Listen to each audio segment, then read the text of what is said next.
تو نہیں اٹھا سکتے۔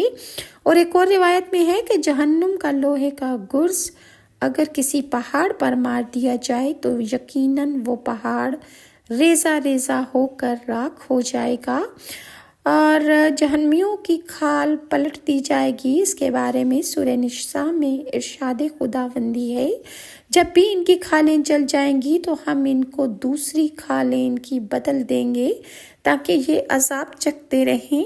حضرت حسن بصری سے روایت ہے کہ رسول اللہ نے ارشاد فرمایا کہ روزانہ 70,000 مرتبہ آگ دوزخیوں کو جلائے گی۔ ہر مرتبہ جب آگ جلائے گی تو کہا جائے گا جیسے تھے ویسے ہی ہو جاؤ، چنانچہ وہ ویسے ہی ہو جائیں گے۔